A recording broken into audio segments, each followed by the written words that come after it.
வணக்கம் friends, welcome to Madras kitchen journey. இன்றைக்கி வந்து நம்ம ரவுண்டு கை எப்படி வந்து தைக்கலான்னு பார்க்கலாம்.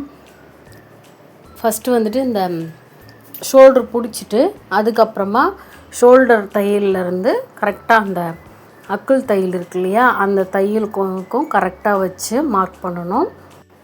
மார்க் பண்ணும்போது அளவு வந்து மாறக்கூடாது, கரெக்டாக வச்சு மார்க் பண்ணணும்.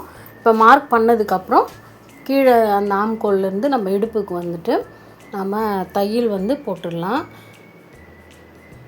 ஃபஸ்ட்டே வந்துட்டு தையல் வந்து போட்டுடணும். ரவுண்டு கைக்கு வந்துட்டு நான் வந்து 3 தையல் வந்து போடுறேன். அதே மாதிரி கீழேயும் வந்துட்டு நம்ம வந்து அளவு வந்து மார்க் பண்ணிவிட்டு அதுக்கப்புறமா வந்து தையல் போட்டுடணும். இப்போ நான் வந்து 3 தையல் போட்டிருக்கேன். தேவைன்னா வந்துட்டு டைட்டாக இருந்ததுன்னா பிரிச்சுக்குவாங்க இல்லையா, கொஞ்சம் லூஸ் ஆகும்போதோ இல்லை டைட் ஆகும்போதோ பிரிக்கிறதோ தையல் போடுறதோ எல்லாருக்கும் சகஜம்தான். அதனால் வந்துட்டு கொஞ்சம் பக்கத்தில் தையல் வந்து கொஞ்சம் நான் வந்து இந்த மாதிரி தள்ளி தான் ரொம்ப கிட்ட போட்டால் அவங்க பிரித்து போடுறதுக்கு கஷ்டமாக இருக்கும். அதனால் கொஞ்சம் தள்ளி போட்டோன்னா அவங்களுக்கு ஈஸியாக இருக்கும். இப்போ ஸ்லீவில் வந்து நம்ம வந்து அந்த முன்னாடி எம்மிங் பண்ணுறதை வந்து மடித்து லைட்டாக மிஷினில் வந்து தையல் போட்டு வச்சுக்கலாம். கொஞ்சம் தூரம் மட்டும் குண்டு ஊசிலையும் வந்து குத்திட்டு கூட நம்ம தைச்சிக்கலாம்.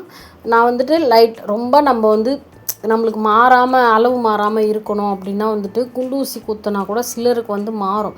அதனால் இந்த மாதிரி லைட்டாக தையல் போட்டு வச்சுட்டு நம்ம தைச்சோம்னா அப்புறமா பிரிச்சுக்கலாம். இப்போது கரெக்டான அளவு அந்த கையோட தையல் இருக்கு இல்லையா, அங்கே வச்சு மார்க் பண்ணிக்கணுங்க.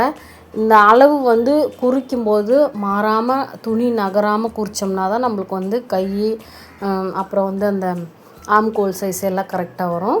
இப்போ அது குறித்ததுக்கப்புறம் இங்கே இருந்து கீழே வந்து அந்த அக்குளுக்கு வந்து நம்ம குறிக்கணும் இல்லையா மார்க்கு. இப்போ தையல் போட்ட பாருங்கள், அந்த பீஸ் வச்சு அதை அப்படியே வந்துட்டு இதுக்கு மார்க் பண்ணணும். கரெக்டாக மார்க் பண்ணணும். அளவு வந்து மாறக்கூடாது. இழுத்து வச்சு இல்லை லூஸ் விட்டோ நம்ம பண்ணோன்னா வந்துட்டு மாறிடும் அளவு. அதனால் கரெக்டாக வச்சு பண்ணுங்கள். அந்த ஷோல்டர் தையல் அர்க்காத்துலேருந்து இங்கே கீழே வச்சு மார்க் பண்ணிவிட்டு அதுக்கப்புறமா தையல் போட்டுடலாம். இப்போ வந்து கைக்கு வந்துட்டு நம்ம அதை மார்க் பண்ணியிருக்கோம் இல்லையா கீழே ஆம்கோலுக்கு, அதுக்கு வந்துட்டு தையல் போட்டுடலாம். இதுலேயும் வந்துட்டு ஒரு 3 தையல் அளவு போட்டுடுறேன். கைக்கு வந்து பீஸ் வெட்டும்போது எஸ் டைப்பில் கொஞ்சம் குடஞ்சி வெட்டுவோம் இல்லைங்களா, அது வந்து ஃப்ரண்ட்டில் தான் வரணும். இப்போது நம்ம வந்து கைக்கும் வந்துட்டு தையல் போட்டாச்சு. இதை வந்து திருப்பிக்கலாம். இப்போது கையும் நம்ம இடுப்பும் வந்து தையல் போட்டாச்சு. அதுக்கப்புறம் இதை எப்படி வந்து ஜாயின் பண்ணணும் அப்படின்னு வந்து சொல்கிறேன் பாருங்கள். ரவுண்டு கை வந்து இந்த மாதிரி தனியாக தைச்சி தான் வந்து ஏற்றுவாங்க. இது போடும்பொழுது ரொம்ப பர்ஃபெக்டாக போயிட்டு நம்மளுக்கு உட்காரும். அந்த அக்கிளில் வந்துட்டு பிடிப்பு அந்த மாதிரிலாம் வந்து இதில் வர்றதுக்கு சான்ஸ் கம்மியாக தான் இருக்கும். ரொம்ப அழகாக உட்காரும். இது ஃபிட்டாக இருக்கும் நல்லா. ஆனால் அளவு வந்து கரெக்டாக வச்சு தைக்கணும்.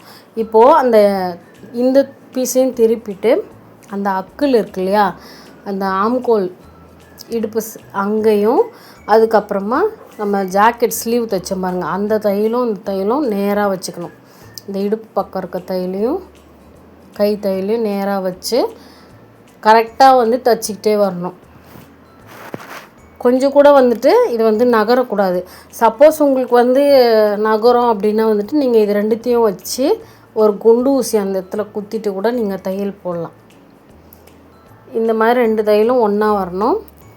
ஒரு சின்ன டிப்ஸ் ஒன்று, நம்ம எக்ஸ்ட்ரா துணி இந்த மாதிரி விட்டு தையல் போகிறோம் இல்லையா, இந்த துணிங்க வந்துட்டு ரெண்டுத்தையும் ஒன்றா வச்சு தைக்காமல் ஒரு சைடு இடுப்பு துணி இந்த பக்கம், ஸ்லீவ் துணி இந்த பக்கம், இந்த மாதிரி வச்சு தையல் போட்டோம்னா கரெக்டாக போய் உட்காரும். அதே மாதிரி ஆம்கோல் சைடில் வந்து உருட்டாது துணி. ஒரே பக்கமாக வச்சிங்கனாலும் கரெக்டாக தான் இருக்கும். அதனால் கொஞ்சம் துணி இருக்க மாதிரி இருக்கும். இப்படி வந்து மாற்றி வச்சோம்னா நம்மளுக்கு வந்து நல்லா போயிட்டு அக்கிளில் துணி உட்காரும்.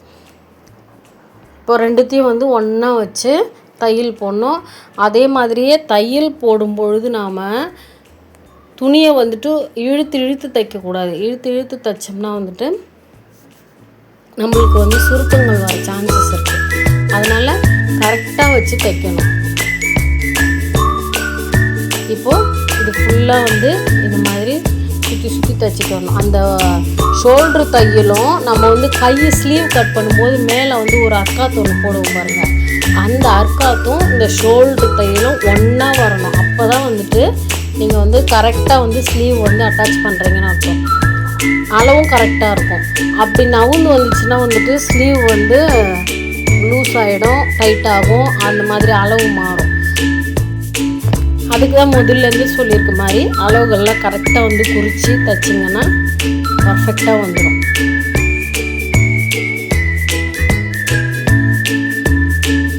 இப்போ நம்ம ஃபுல்லாக ஸ்டார்ட் பண்ண இடத்துலேருந்தே வந்து முடிச்சுட்டு அதுக்கப்புறம் அது மேலேயே ஒரு தையல், மொத்தம் 2 தையல் போடுவோம் இல்லையா, அதே மாதிரி இப்போது பாருங்கள் கிட்ட முடிச்சுட்டு அது கூடவே அப்படியே ஒரு மேல் தையல் 2 தையல் போட்டோன்னா நம்மளோட ஸ்லீவ் வந்து ஏற்றியாச்சு, ரெடி ஆகிடுச்சு, ஸ்லீவ் தைச்சாச்சு.